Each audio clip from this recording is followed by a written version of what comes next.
ৰাজ্যত বিধানসভা নিৰ্বাচনৰ গৰম বতাহ বলি থকাৰ সময়তে সমান্তৰালভাৱে চলি আছে হেঁপাহৰ ৰঙালী বিহুক আদৰাৰ প্ৰস্তুতি।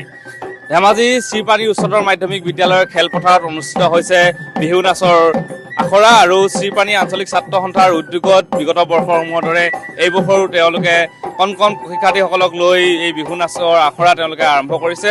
আৰু যিহেতু হেঁপাহৰ ৰঙালী বিহুলৈ মাজত মাথো কেইটামান দিন আছে, নিৰ্বাচনৰ সমান্তৰালভাৱে এইবাৰ অসমীয়াই হেঁপাহৰ ৰঙালী বিহুক আদৰাৰ তেওঁলোকে প্ৰস্তুতি কৰি থকা এই মুহূৰ্তত দেখিবলৈ পোৱা গৈছে। আৰু ধেমাজি শ্ৰীপানীত প্ৰশিক্ষণ প্ৰদান কৰি আছে প্ৰস্তুতি শইকীয়াই, আৰু ইতিমধ্যেই কেইবাটাও দিন তেওঁলোকে কণ কণ শিক্ষাৰ্থীসকলক এয়া প্ৰশিক্ষণ প্ৰদান কৰিছে। আমি এই মুহূৰ্তত পোনপটীয়াকৈ এই আখৰাৰ দৃশ্য, এই দৃশ্য আমি N24 দৰ্শকসকলক আমি দেখাবলৈ চেষ্টা কৰিছোঁ। কদম গছৰ তলে তলে জুমি জুমি চাওঁ, জুমি জুমি চাওঁ, তথাপি ভণ্টি তোমাক দেখাকে নাপাওঁ, তথাপি ভণ্টি তোমাক দেখাকে নাপাওঁ।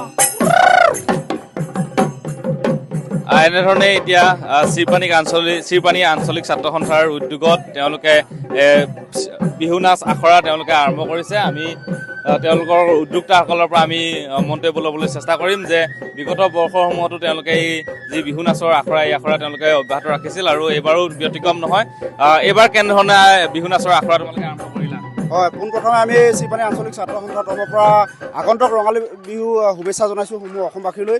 আমি বিগত বৰ্ষৰ দৰে এই বছৰো আমি শ্ৰীপানী আঞ্চলিক ছাত্ৰ সন্থাই 24 মাৰ্চৰ পৰা 31 মাৰ্চলৈ আদিনীয়া বিহু নাচ আখৰা আমি অনুষ্ঠিত কৰিছোঁ। সদৌ অসম ছাত্ৰ সন্থাৰ শিক্ষানীতিৰ আধাৰত আচলতে আমি আমাৰ বৃহত্তৰ শ্ৰীপানীবাসী অঞ্চলৰ যি কণ কণ ছাত্ৰ ছাত্ৰীসকলক কেনেকৈ আমি আগুৱাই লৈ যাব পাৰোঁ, তেখেতলোকৰ উজ্জ্বল ভৱিষ্যত কেনেকৈ কৰিব পাৰোঁ, তাৰে আমাৰ এটা সৰু প্ৰয়াস।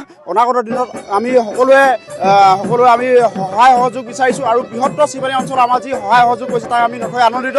আৰু আমি সমগ্ৰ অসমবাসী ৰাইজৰ লগতে শ্ৰীপানী আঞ্চলিক ছাত্ৰ সন্থাৰ তৰফৰ পৰা সমগ্ৰ অসমবাসীলৈ ৰঙালী বিহু হিয়াৰ পৰা শুভেচ্ছা জনাইছোঁ। হয়, এইবছৰ 180তকৈ অধিক ছাত্ৰ ছাত্ৰী আমাৰ ইয়াত যোগদান কৰিছে, তেখেতলোকে পৰীক্ষাতে অংশগ্ৰহণ কৰি আছে। গতিকে আমি নথৈ আনন্দিত। আৰু আমাৰ শ্ৰীপানী আঞ্চলিক ছাত্ৰ সন্থাৰ এটাই উদ্দেশ্য যে আমি আমাৰ বৃহত্তৰ শ্ৰীপানী অঞ্চলৰ ছাত্ৰ ছাত্ৰীক কেনেকৈ আমি এই সমগ্ৰ অঞ্চলৰ পৰা গৈ সমগ্ৰ অসমখনক কেনেকৈ আমি আগুৱাই নিব পাৰোঁ, তাৰ এটা সৰু প্ৰয়াস শ্ৰীপানী আঞ্চলিক ছাত্ৰ সন্থাৰ। প্ৰশিক্ষক হিচাপে উপস্থিত আছে প্ৰস্তুতি শইকীয়া, তেখেতে সুন্দৰভাৱে প্ৰশিক্ষণ দি আছে। আমি তেখেতকো আমি এই চেগতে আমি ধন্যবাদ জ্ঞাপন কৰিছোঁ। নিশ্চিতকৈ তেওঁলোকে প্ৰশংসনীয় যি পদক্ষেপ লৈছে। আমি প্ৰশিক্ষকগৰাকীৰ সৈতে কথা পাতিবলৈ চেষ্টা কৰিম। আপোনাৰ নামটো আৰু আপোনাৰ ঘৰ কথা আৰু কেনেধৰণে প্ৰশিক্ষণ প্ৰদান কৰি আছে? নমস্কাৰ, মই প্ৰস্তুতি শইকীয়া, মই লখিমপুৰৰ হয়। খুব ভাল লাগিছে। প্ৰথমতে মই শ্ৰীপানী আঞ্চলিক ছাত্ৰ সন্থাৰ সমূহ সদস্য আৰু লগতে শ্ৰীপানীবাসী ৰাইজক বহুত বহুত ধন্যবাদ জনাইছোঁ, কিয়নো তেওঁলোকে মোক ইমানকণ যোগ্য বুলি ভাবিছে যে মই কিবা এটা হ'লেও শিকাব পাৰিম তেওঁলোকৰ কণ কণ ছোৱালীখিনিক। সেইবাবে খুব ভাল লাগিছে। আজি কৰ্মশালাৰ 7 নম্বৰটো দিন, বহুতখিনি শিকিছে বা বহুতখিনি পাৰিছে বুলি মই বিশ্বাস ৰাখিছোঁ। বাকী মই মোৰ সমস্তখিনি দি চেষ্টা কৰি গৈছোঁ নিজৰ অভিজ্ঞতাৰে। 3 বছৰ বয়সৰ পৰা বিহু নাচিছোঁ, এতিয়াও শিকি আছোঁ, শিকাৰ কোনো অন্ত নাই। সেইবাবে মই চেষ্টা কৰিছোঁ, আশা কৰোঁ সকলোৱে ভাল পাইছে।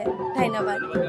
এয়া আছিল প্ৰশিক্ষকগৰাকী। আৰু এনেধৰণে এতিয়া শ্ৰীপানীৰ এই অঞ্চলত ভিতৰুৱা গাঁৱৰ পৰা আহি এনেধৰণে কণ কণ ছাত্ৰ ছাত্ৰীসকলে বিহুৰ আখৰাত এনেধৰণে তেওঁলোকে অংশগ্ৰহণ কৰা দেখিবলৈ পোৱা গৈছে। ইতিমধ্যে তেওঁলোকে উল্লেখ কৰিছে যে প্ৰায় 180গৰাকী কণ কণ ছাত্ৰ ছাত্ৰী এনেধৰণে অংশগ্ৰহণ কৰিছে আৰু এয়াই আচলতে আনন্দ।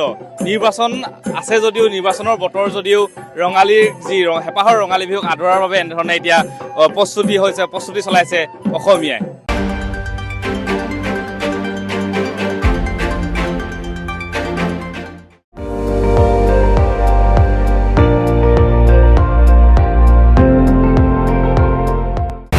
আপুনি চাই আছে ND24, সৰ্বশ্ৰেষ্ঠ নহয় সৰ্বোত্তমৰ দৌৰ।